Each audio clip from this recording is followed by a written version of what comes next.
제주도는 하우스 시설 재배 농가들의 비율이 노지보다 더 높습니다. 올해 1월 달에 식재하신 분들의 하우스 농장이 이미 제 키만큼 커요. 두 번, 세 번 정도 이제 방문을 통해서 이야기를 잘 따라주신 분들은 당연히 올해 심고 내년에 열매를 충분히 따시고, 그 전에 좀 시행착오를 겪으셨던 분들도 시스템대로 리뉴얼을 해서 이후에 이제 점점 더 수익을 높일 수 있는 깔끔하고 이쁜 농장으로 만든 분들도 많이 계셔서, 제주도는 시간도 충분히 내야 되는 부분이기도 하겠지만 왔었을 때 저희가 느끼는 바가 많은 또 지역이다 보니까 오히려 더 애정을 갖고 제가 신경을 쓰고 있는 지역이기도 합니다. 날씨도 좋고 바다도 보고 저희도 또 힐링이 되는 시간들도 좀 있다 보니까요. 안녕하십니까. 깨비농장 기술부 부장을 맡고 있는 조한민 부장입니다. 지금 여기는 보이실려나 모르겠네요. 제주도입니다.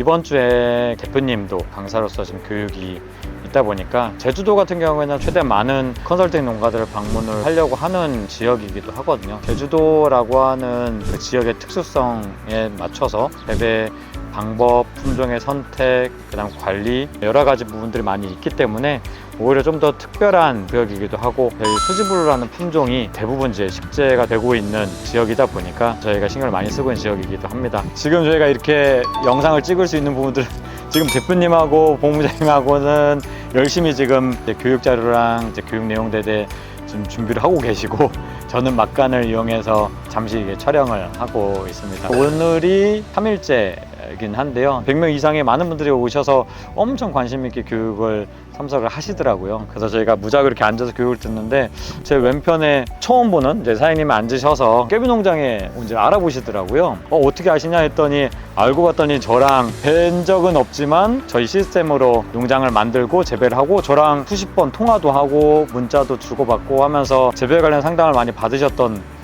그 사장님께서 교육에 또 오셨더라고요. 사장님께서 또 농장을 좀 봐주셨으면 해서 방문을 드리기도 했고, 그러니까 이야기도 많이 나눴었거든요. 올해 이제 초에 이제 식재를 하시고 잘 이렇게 크고 있었었는데 병충해 피해가 있는 편이었어요. 처음이시고 하다 보니까 방제 관리 부분에서도 살짝 놓친 부분도 있었으나 어쨌든 잘 이야기 드렸고 지금도 대처를 잘 하고 계시거든요.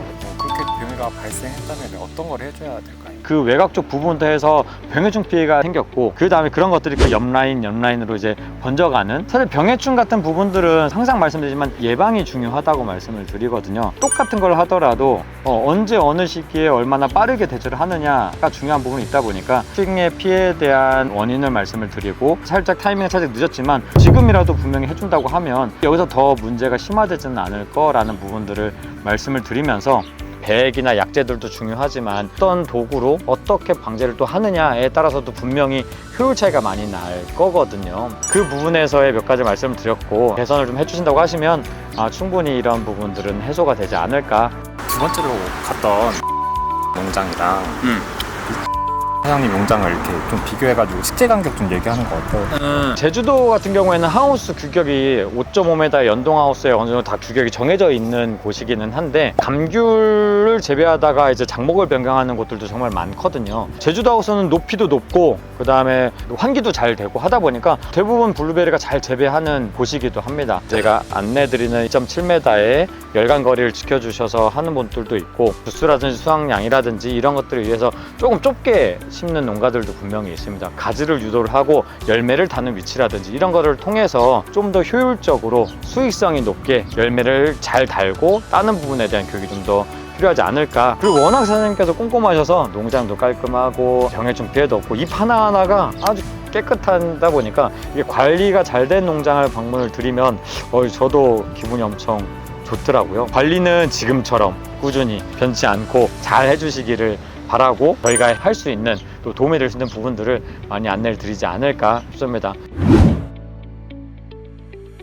마지막에 갔던 사장님 같은 경우에는 관정에서 물이 충분히 나오는 게 아니다 보니까 아직까지는 크게 문제가 없지만, 아직 나무가 커졌을 때는 현재 가지고 있는 물통 사이즈보다는 좀 더 여유분의 물통을 좀 더 추가를 하거나, 또는 그러면 여의치 않다라고 하면은 시간을 좀 더 나눠서 실제 가용할 수 있는 시간들에 대한 일정들을 잘 조율을 해서 주는 부분. 농가 갔을 때 배수판에 물이 이렇게 흥건했는데도 이게 물이 잘 안 들어간 이유가 혹시 있어요? 제가 간 직전에 물을 주셨다고 하더라고요.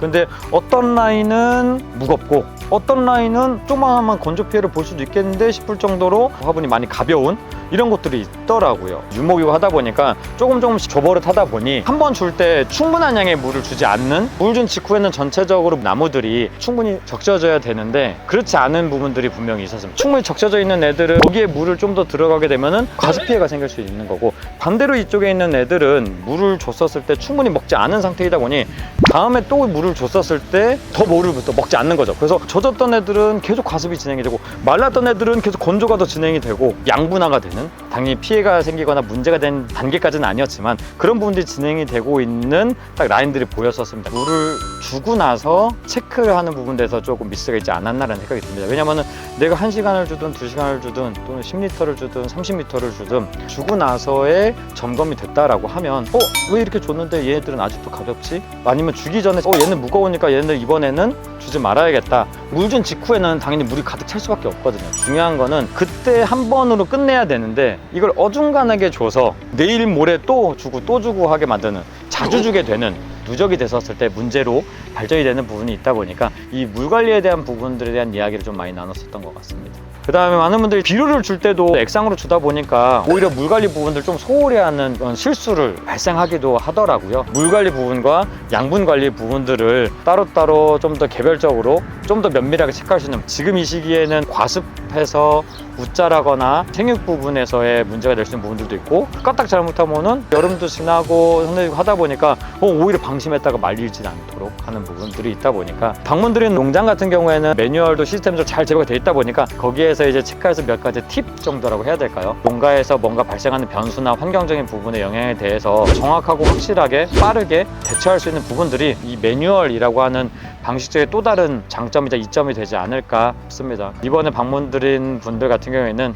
처음 시작할 때처럼 지금까지도 꾸준히 잘 되고 있는 부분들을 좀 확인을 하다 보니까 저희도 긍정적인 에너지를 많이 받는, 서로에게 좀 더 유익한 시간이지 않았나